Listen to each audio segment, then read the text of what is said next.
I think this is as good a place as any to do it right here by the car park. A lot of people huffing farts in these car parks. Anyway, welcome to another episode of Crime Pays My Botany Does It. Today I was coming to you from near Mount Field National Park, Tasmania, the temperate rainforest here. It's a goddamn chilly day. You can see you got a nice Dicksonia over there, a nice Dicksonia tree fern from the Dicksoniaceae family of Cyathiales. Cyathy is another genus of tree fern. Anyway, today we're going to show you some of the tallest flowering plants on Earth, the tallest flowering plants on Earth, Eucalyptus regnans, aka the mountain ash tree. We're also going to look at some of the other members of the flora going on right here, like this species of Caprosma, which is a wind-pollinated member of the Rubiaceae. So anyway, let's take a little look, see what else we got going on. Huffed any fats in a cat pack? It's so funny what the British accent morphed into in the different places where they established colonies. Anyway, look, you can see what kind of temperate rainforest we got going on here. Whole species of cool lichens, masses, other sort of bryophytes. Probably a very rich fungal community in the soil because eucalyptus trees are intensely mycorrhizal, often hosting multiple different species of mycorrhizal fungi. Goddamn dogwoods. Dogwoods huffing fats in the car packs. Anyway, I don't know why I'm talking in a New England accent. We're in goddamn Australia. So this is a plant colloquially known as dogwoods. Genus is Pomaderis, and it's in the Buckthorn family, Rhamnaceae. Look at the lustry indumentum on those leaves, kind of russety orange color, and then of course you got all that beautiful white abaxial surface, different scale. Let's take a closer look. Look at all those scales and scale-like trichomes. Oh, that's nice over there. Okay, hard to believe that's a buckthorn. Isn't that goddamn weird? It's a buckthorn. A few dozen million years removed from the rest of the family in the northern hemisphere. Look at it. Well, what a majestic beast. That beautiful bark. Eucalyptus regnans. All right, and this is a young one. That one's only about, I don't know, 180 feet tall, maybe 200 feet. You know, I grew one of these from seed. The seeds are fucking tiny. I grew one of these from seed once, planted it in a friend's backyard in Oakland, and it got to about 20 feet tall and then died. It didn't like the dry summers. You can see it's a much different climate here than lowland California. Okay, I'm sure it would thrive in a place like Seattle. I mean, it might even become invasive there, but dry lowland California, though, it just, it doesn't have what it takes. It's not like Eucalyptus globulus. There's 900 species of eucalyptus, by the way. So some are adapted to the dry, some are adapted to the alpine, some are pygmied, and then some are temperate rainforest trees, like this and Eucalyptus jacksonii over there in Western Australia, etc. Anyway, look, rough bark till about 30 feet up the tree, right above the level at which a fire would hit it, and then you got all the nice smooth shit way up there. What is it? What are you doing over there? That's, oh my God, is that a monotreme? Is that what he does? Is that what that is? I think you're one of the most lovely egg-laying mammals. Has anyone ever told you that before? So you could see what this echidna's doing is he's just basically turning into a little furry lump with spines, protecting his face, which is right there. I'm sorry, guy. We didn't mean to spook you. Look, he's got like a little duck-bill thing too. Was this the style among mammals back in the day? Look at how he uses his little duck-bill like a shovel to burrow into this wet earth. I like monotremes. I don't have anything against monotremes. Some people are weirded out by them. Okay, I don't have any problems with them. I really appreciate them. Look at that. I like your schnoz. It's like a gonzo schnoz. It's all good. Don't worry about it. We'll leave you alone. Look at his little ass, how he waddles. There he goes. You like Dicksonia? Looks like those ferns make a nice duff.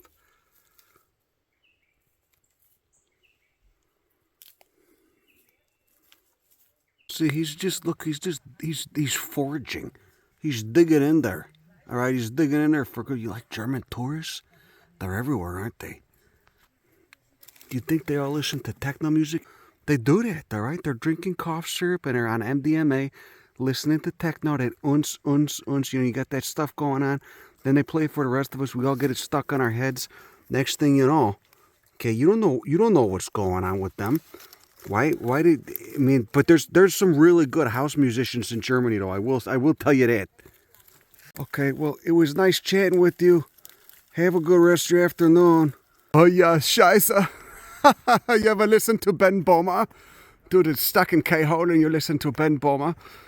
Dicksonia forest, look at that. Oh my god. Stuck in K-hole. So this is a species of Chiloglottis. Chiloglottis? The bird orchid? Look at that. With those studs on those calli on that labellum. Kind of, they're all pointing up though. They're pointing up. So instead of that labellum being on the bottom, the whole perianth is kind of shaped like a U. Then you got those two basal leaves. And oh, it's just growing in a little fluffy moss bed. I love it. Got quite a few more over there. Seen orchids growing out of decomposing lags. With the echidna. I wonder what the echidna thinks about this. You know, he seemed kind of annoyed with me at the end. It seems to be a normal reaction, you know. Maybe people are happy to meet me at first, but by the end of spending 15 minutes with me, they just fucking can't get this guinea windbag to shut up. Look at those beady calli. Sir, what do you do with those? Huh? Put that away now.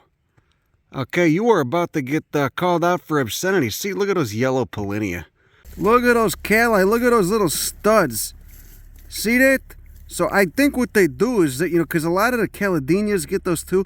You know about the whole Australian thing going on with subfamily Orchidoideae, the terrestrial orchids down here? Okay, whereas if you go to like Mexico, a lot of what you're going to see is Epidendroideae. If you're in Australia, a lot of what you're going to see is Orchidoideae, okay, especially Western Australia. Wonderful diversity here. But a lot of those calli, those studs, those little bumps on that labellum, probably some, you know, manipulating pollinator behavior. So the pollinator's got to step over them and brush his, you know, back or ass up against those, you know, pollinia up there. And I say his, I mean his, because a lot of these orchids, what they do is they dupe male insects, okay? They just dupe these insects that are just thinking with their dongs, okay? Like a lot of men, gay or straight, just thinking with their dongs, getting them to, you know, try to bang something that's not really there in this case. And then just transport pollen for them. They do that, you know. They really do that. It's like a nice little hinge. See that? See, more sensitive than the rest. Let's see if we can get up there and get out of camera. There's not enough light in these dark forests to get good money shots of the whole pollinarium up there. But wonderful. And again, it's just a single anther up top. A single anther with two theca, each thecae, producing a pollinium. Okay, a single anther in most orchids. Okay, unless you're talking about I think there's two subfamilies that produce two anthers and a staminodon with this shit. You have to watch the Andy's Orchids video I did. Went into all this shit. Anyway, that's enough of this guy. Love your calli, sir. Very bumpy and glistening. Notice too that all these flowers are facing towards me in the direction of the sunlight. All right, none of these perianths. See, this guy's about to open up still. And that labellum's gonna drop. New album just dropped. Okay, if we're talking German cough syrup techno, that's a new thing. So this labellum's gonna drop down, and then you know, they're all facing the light. What's up with that, huh? See, they got these kids over there. You know, they're wiping boogers on stuff. They come here just like a petri dish. You know, whatever. It's fine. I'm not knocking. I'm glad I get the youth into there. You know, but I'm also not going to do any bells and whistles and pretend we're someplace we're not, like the wilderness. We're in a goddamn national park, and there's a lot of people around, especially the German tourists listening to techno, okay? Anyway, here we go. Nothophagus cunninghamii.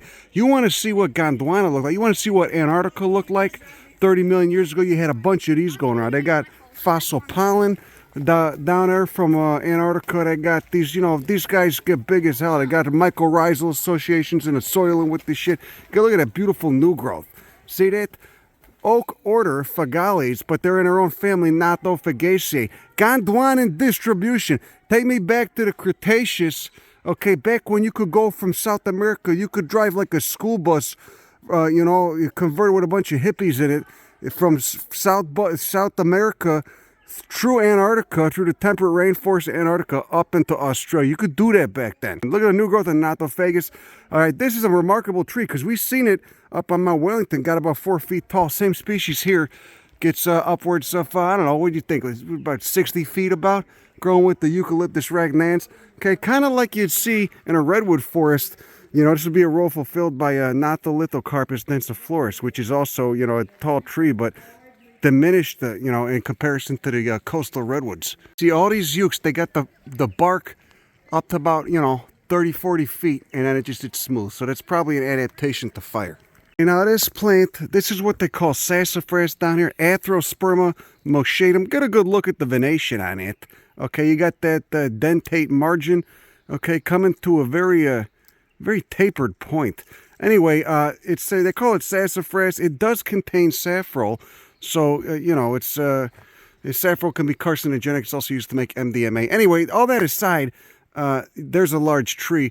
Laurales is the order, just like our northern hemisphere sassafras, but it's in its own family, Myrtaceae, probably another tree of Gondwanan relic. A lot of members of Laurales is a somewhat basal lineage of angiosperm. That is, it branched off early.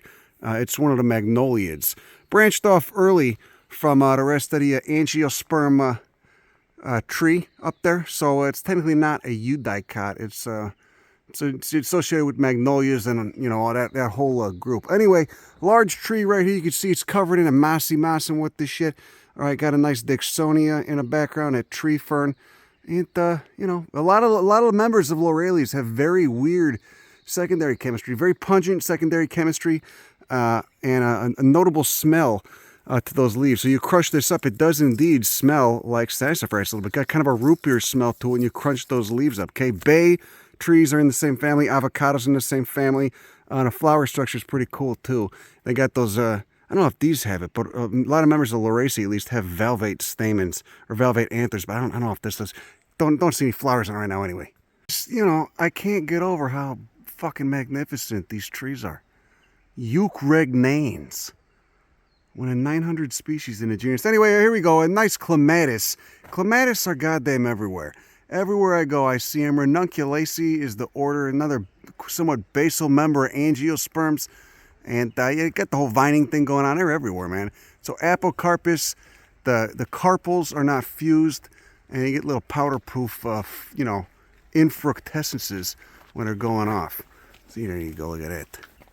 Look at it. See that? Everything glabrous here, okay? Even a coprosma, okay? Very species-rich genus of Rubiaceae, right? Everything has got no hairs. Everything's glabrous, okay? Because you don't need hairs when you got the coolness and the humidity. Remember, hairs tend to be an adaptation to very dry climates, okay? Yeah, even as you still got that opposite leaves, like a lot of Rubiaceae, and the interpediolar stipules. See that? Look at this. Who do we got down here? Looks like we got some sort of damn amanita. Is he Michael? Oh, we do. We do. He's got an annulus. He's coming out of a little vulva. What you got down there? Where's Alan? We got to get Alan down here, okay? Give all these fungi a proper rectal exam. Look at that. Mycorrhizal. What's he mycorrhizal? You mycorrhizal with the ukes, huh? Probably. Got another one popping up over there. They're everywhere. Shit. You got to do what Alan does with the fungi. You put one, you lay it down so you can get a nice, you know, money shot at as the underside of the cap and it gives you put it next to another one. See that? So this guy's done, but he's gonna be dropping spores. Okay.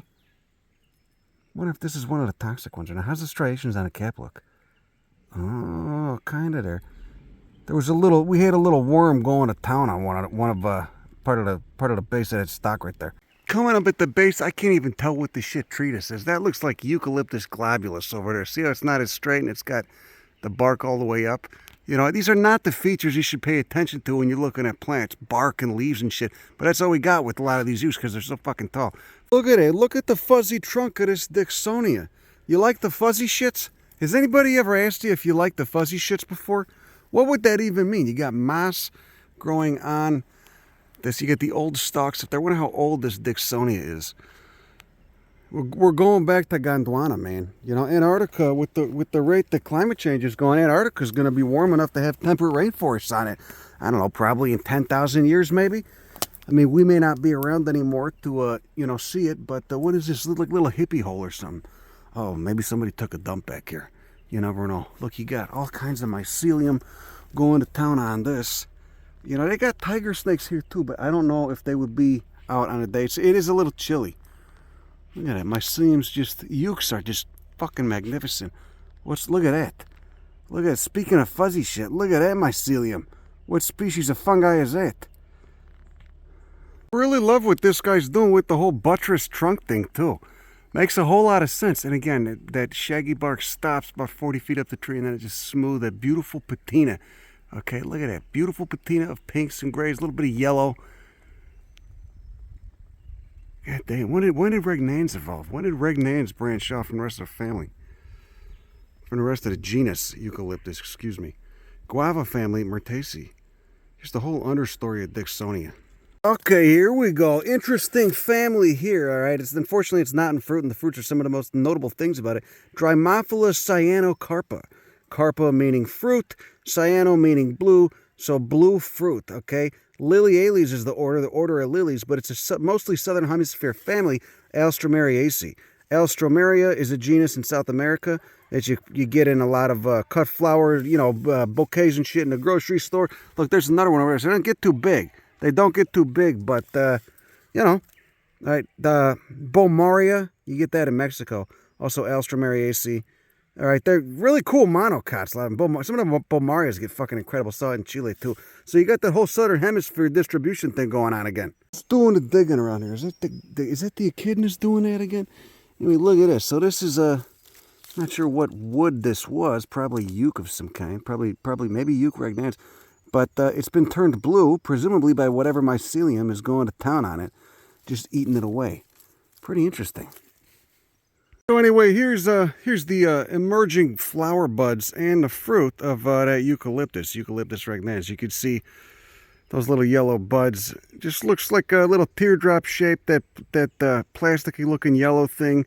That's the fusion of the petals, the corolla, also called an operculum. That comes off and then reveals basically a cup with dozens of tiny stamens poking out of it. And then, of course, that ovary that's in there will mature into this woody capsule right there. See how it looks like it's got a little opening, little tripartite slit, and seeds are in there. So each one of these fruits will contain many dozens of seeds, which again are tiny as hell and quite likely need bare soil to germinate. So that's why, does fire come through here? It seems pretty wet for fire, but I mean, most eucs are fire adapted, so I don't see any fire scars on these trees. I did see some fire scars on ones we passed, but either way, a seed that tiny is going to need some bare soil to get going. Well, who's that? What are you doing over there?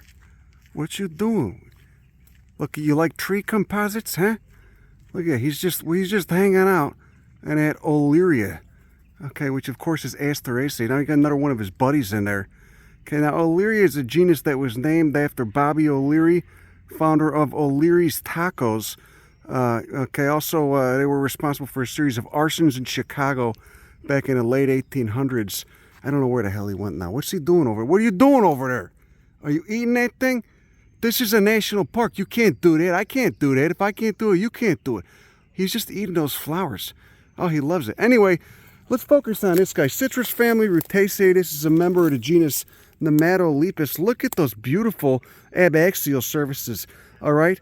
Hypoleucoides. It's not the name, just saying what it looks like. Okay, you got the silvery white abaxial surfaces to those lanceolate leaves, and of course, if you look closer, you got all the scales and pellucid oil glands. You crush that guy up, and he smells very pungent because that vasculature contains all those pellucid oils and shit, which make the citrus family, the rue family, Rhamnaceae, so pungent. There's a flower right there. Man, Rhamnaceae does some weird shit in the southern hemisphere. You want to see some weird members of this family, go to South Africa. All right, look at that. Looks like you got, how many, 10 stamens? Yeah, 10 stamens, ovary in the center, 5 petals, and of course, those pellucid oil glands and somewhat beautiful scales on the abaxial surfaces of those trees. Now, see, this tree gets to about, I don't know, 30 feet. You could see it up there. It's, supposedly they don't get that tall, but here, and it's temperate rainforest, they do get kind of large, upwards of 30, 40 feet, But again, dwarfed in comparison to the euc regnans right there. All right, just the understory tree. Glabrous, so glabrous. No hairs on any of the plants here. I have not seen any hairs. Because there's, hairs are normally to protect from sun and to prevent from moisture loss. And both those concerns are nil here in these temperate rainforests. Look at it, just a bunch of duff with a tiny little orchid coming out of it. Looks like a caladinia. This is probably Caladinia gracilis. Listen to those goddamn birds. They're so turned up. Look at it. If I could just hold this still. There's shit light down here, too. I don't got enough light. Anyway, look at that. 4 of those petals and sepals on the bottom. 1 up top. And then the labellum, of course, that modified petal right there in the middle. With the calli on it. The studs. And even more bizarre, look at those leaves. You can see why they call it gracilis. It's so gracile. Just coming, where the fuck does it even go down into the ground? Does it have like a tuberous root? How far down? Because the ground level's not right there. You got to go through a whole bunch of duff to get down there. What a remarkable bastard. Just coming up at the base of a giant Dicksonia. Look at this massive bastard. God damn. How big around has that got to be? That's got to be upwards of 15 feet, 20 feet. Holy shit, look at that. God damn it. The bark, of course, there's the bark stops. You can't even see. How do we get to see the top? Ooh, look at that. God damn, what a beast. How old? You know, I think they grow pretty fast. They got one of these trees in SF Bot Garden. I don't know how old it is. I think it's like 30 years old. It's already like 60 feet tall, 70 feet. How extensive does the root system go on? Imagine all the fungi. How many species of fungi are in the roots? Fungi, bacteria. How many different orders of fungi? Is it all AM? You know, I should have looked that up before I got here. Is it all arbuscular mycorrhizae? Is it all AM fungi? You get some ectomycorrhizae too. God damn. So, look at it. Look, you get the fluted trunk. You got moss all over it and shit. You know, what you got growing up there in the top? Probably how many different species of ferns, mosses. You got bryophytes. Okay, O'Leary's Pizzeria, circa 1890. No, O'Leary's Tacos. I'm sorry, I got confused. They weren't, you know, they're Irish. They weren't making pizzas. They were making tacos. Rich soil duff. When did this seed germinate? And the whole understory, you got that atherosperma again, aka sassafras. Southern hemisphere sassafras. All kinds of duff. Strips of bark and shit in the leaves. There's those tiny fruits. Look at it. Little woody capsules. Got any seeds in there? No. You know, I just want to know how many selfies have been taken right at the base of this tree. Probably quite a few, you know. But that's nice. I'd rather see people taking selfies with the fucking, you know, the tallest angiosperm than like a muscle car or something. You know, I gotta be honest, and not everybody. Okay, disclaimer: not all people that own muscle cars, but I do kind of silently judge people that own. You know, if you're actually racing it, that's one thing. But you know, it's a good red flag for a personality. Look at all the damn bryophytes on this. Oh my God, you know, and of course the inside of the tree, like same like the redwoods too. Inside of the tree is dead. The heartwood is technically not alive, just providing structural support. Tree's only alive in the outer few inches where the cambium is, where all the vasculature is. Xylem with the water up, phloem with the sugars down. Xylem phloem up there. Look at it. Oh my God. Look at that. Then of course at the base of this tree we got is that probably an ectomycorrhizal mushroom? I would assume. Looks like it's got spores on top. Another common understory tree here in a Eucalyptus regnans forest. Those fucking birds, were those cockatoos or something? Anyway, is this guy right here. And this is actually a member of the sunflower family, Asteraceae. Yeah, look, the whole trunk just covered in all the mosses and bryophytes and little filmy ferns and what the shit. Anyway, this is Olearia argophylla. And it's from tribe Salmiciinae, which I believe is primarily Australian. There's the little flowers. Little daisies. Look at it. A dense corym of a dense inflorescence of little daisy flowers. Look at it. Multi-seriate phyllories. You can't see. You know, this camera's really shitty at filming when you get low light. White ligules. Little styles poking out. How many florets per capitula, per flower head? I don't know. Looks like maybe 10 at most. Anyway, argophylla, because you got those bright white abaxial surfaces to those leaves. And of course, green and glabrous up top. Very common here. And I believe there's flowers all over the ground. I think it's from the birds ripping them off. I think they've been eating them. Oh, beautiful Trametes. Beautiful little, is that a Trametes? Trametopsis? Who knows? Little, southern hemisphere turkey tail. Just eating the decomposing lags. What you doing over there? You mind if I hang out here? Is that okay with you? Do I need to ask permission? I think that's kind of unfair. You know, I don't got nothing for you. Maybe I could have brought you some pecans or some. Do you like pecans? This is exactly what they don't want you to do in these national parks, you know. I asked the lady today, you know, when we checked in, I says, you know, are most Americans obnoxious like me? And she said, every once in a while. You know, and then she told us that we didn't look like botanists, which I guess I took as a compliment. She was nice enough, though. You know, she said, what are you doing here? So we want to look at plants. We're botanists. She said, I never would have guessed that just by looking at you, you know. So I think she's saying I'm a slob, which is, you know, I think that's reasonable. What are you doing? How come you could do that, but maybe he's getting for bugs in there? These guys, you know, they're cocky. They own this forest. They've been flying around. They're making a lot of noise, fighting with each other. They're ripping. You guys the ones ripping the flowers off the Olearia? He just seems to be ignoring me now. This is kind of a one-sided conversation. Look at this. You got a tree fern. You got a Dicksonia that's all crooked and bent over with this shit with an atherosperma growing out of it. Unfortunately, that atherosperma is not going to be able to get very tall. Maybe you'll just stay a little bonsai. You know, a little bonsai on this Dicksonia, however long it ends up living. Look at it, like the filmy ferns, huh? Prick. Look at it. You could bonsai an atherosperma, can't you, huh? Look at that. Little bit of sky blue with a hint of white. Barely seen the sun all day. It's been so foggy. It's starting to come out now a little bit. Anyway, that's all I got for you today. Hopefully you got something out of that. Tallest angiosperm in the world. Tallest flowering plant in the world. That's all I got for you today. Have a good rest of the afternoon, day, evening, whatever the shit. Go fuck yourself. Bye.